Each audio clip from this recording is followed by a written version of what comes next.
नमस्कार, आप देख रहे हैं एबी न्यूज। दर्शकों, एबी न्यूज में आपका स्वागत है। 15 अप्रैल को गठित नई सरकार जो सम्राट चौधरी के नेतृत्व में, क्या वो बहुत हड़बड़ी में है या उनके जो टीम के जो लोग हैं या प्रशासन के लोग हैं वो कुछ नया करके दिखाना चाहते हैं ताकि उनकी नंबरिंग वहाँ, रैंकिंग वहाँ अच्छे तरीके से रहे। कुछ ऐसे काम या कुछ ऐसे अचानक से कुछ ऐसे कार्य हुए 15 अप्रैल के बाद से लेकर आज 4 मई तक, जिसमें जनता को लग रहा है जो प्रशासन और सरकार हड़बड़ी में है या प्रशासन के लोग कुछ दिखाना चाह रहे हैं। आपने पिछले 20 वर्षों तक उसको खुली छूट दी और 20 वर्षों के बाद अचानक आप सड़कों पे आ गए और सड़क पर आकर अपनी पीठ थपथपाने लगे।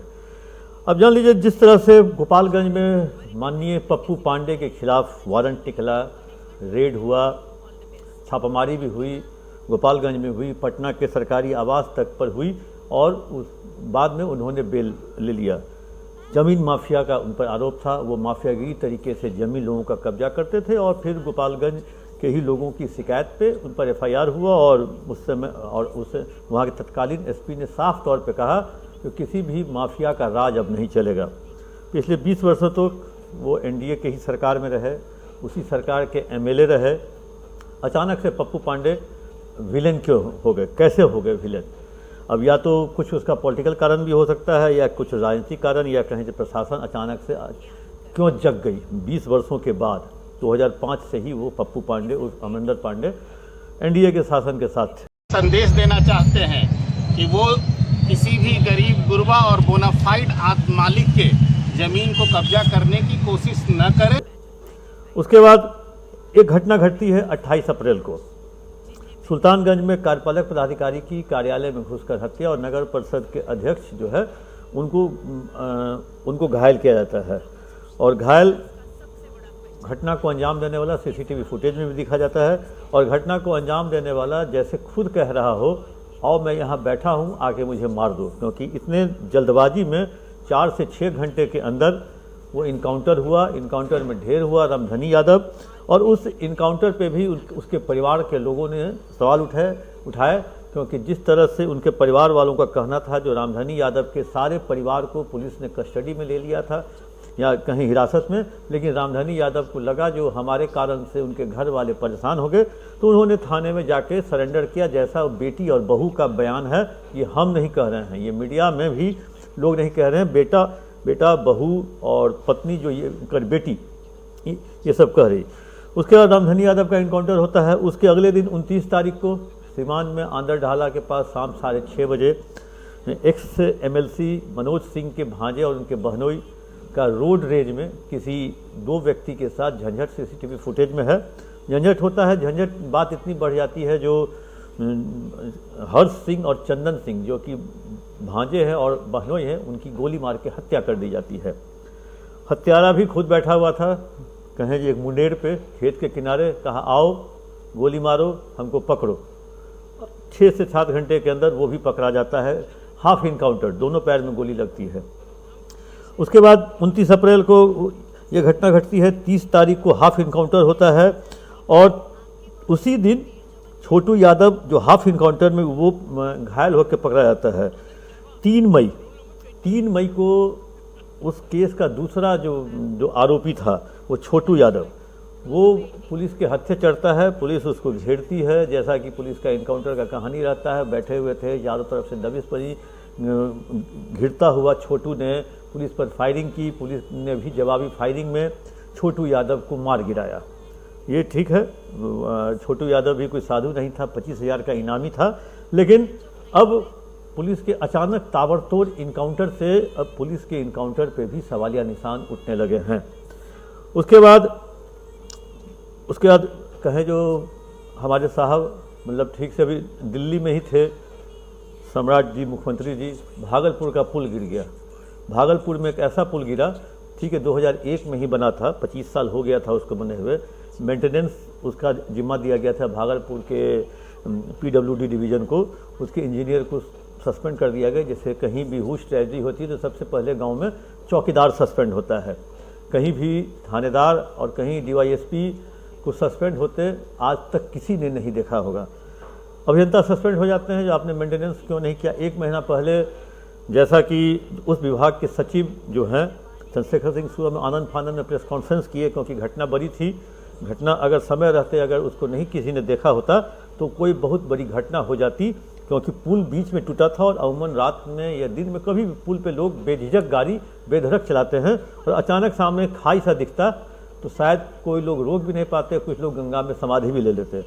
पुल टूट गया, पुल को लेकर के कहें जो आखिर ठीक है किसी भी सरकार में बनी, मेंटेनेंस पॉलिसी आपकी सरकार की थी, 20 वर्षों तक एनडीए की सरकार थी, आपने क्या किया उसका मेंटेनेंस, इसका भी जवाब दे।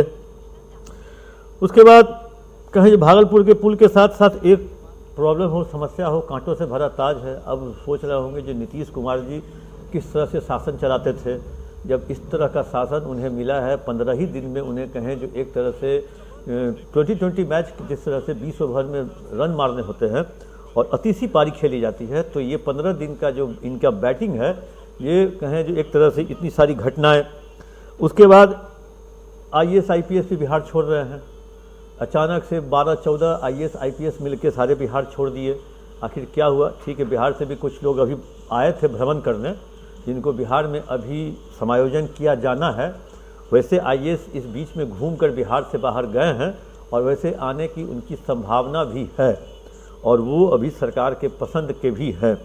खजाना भी खाली है, क्योंकि एक सरकार को लोन लेना पड़ा। पिछली सरकार ने 4,10,000 करोड़ लोन लिया, किसी ने नहीं जाना। इस सरकार ने 10,000 करोड़ लोन लिया, पूरा दुनिया जान गया, देश दुनिया, बिहार, हर बिहारी, हर बच्चा, बिहार का हर बच्चा जान गया। जो नीतीश कुमार की सरकार ने लोन नहीं लिया, लेकिन सम्राट चौधरी की सरकार ने लोन लिया। लगे हाथ इन्होंने 30 अप्रैल को सारे कमिश्नर, IG, DIG और DM SP की बैठक बुला ली। उसमें उन्होंने 2 टूक में कह दिया जो अब जनता से सीधी मुलाकात होगी अधिकारियों की। 19 तारीख से अब हर पंचायत में वहाँ शिविर लगेगा, लोगों की समस्या वहाँ सुनी जाएंगी, उनके आवेदन लिए जाएंगे और 1 महीने का समय दिया जाएगा जो उस आवेदन का क्या हुआ। इस पंचायत में अधिकारियों को बैठने के बाद तब लगेगा मुख्यमंत्री का जनता दर्शन या जनता दरबार जो नीतीश कुमार लगाया करते थे, ताकि इस पंचायत में जो अधिकारियों की बैठक है उसमें सरकार फीडबैक लेगी जो क्या उसका क्या आउटपुट है, आउटकम क्या है। इधर हमारे मुख्यमंत्री जी जो कहें जो पिछले 15 दिनों में 10 से अधिक मंदिरों का दर्शन कर चुके हैं। मंदिर हो, गुरुद्वारा हो, चाहे बुद्ध सर्किट हो या माँ जानकी मंदिर हो, या लगातार वो मंदिरों के भ्रमण पे हैं, दर्शन पे हैं।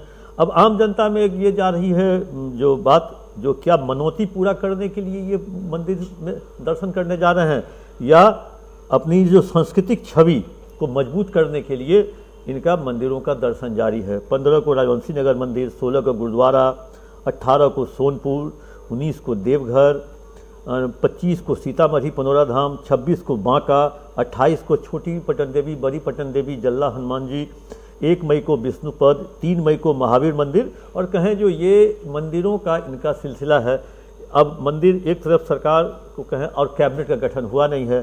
कैबिनेट के लिए शनिवार को दिल्ली गए थे और आज वो लौटे हैं नाम का फाइनल लिस्ट लेकर के, और कैबिनेट का गठन भी 7-8 को शायद गांधी मैदान में इसकी शपथ की तैयारी चल रही है। नए वाले कैबिनेट 30 लोग मतलब 27 लोग शपथ लेंगे, 3 पहले से शपथ लिए हुए हैं, तो 27 + 3 30, तो 30 लोगों का कैबिनेट एक रहेगा। 6 को एक कैबिनेट की एक मीटिंग भी है। तो अब जनता से केवल मिलकर, जनता का आवेदन लेकर आप उसके काम को पूरा तो कर सकते हैं, लेकिन जो चीज़ें जो सरफेस पे हैं, जो पैसा का काम पैसा ही करता है, वैसी स्थिति में पैसा। और एक आरोप और लगा जो केवल एक ही जाति के अपराधी मारे जा रहे हैं। इसको लेकर के बयानबाजी भी हुई, कई लोगों ने बयान भी दिया, लेकिन अपराध का और अपराधी का कोई जाति नहीं होता।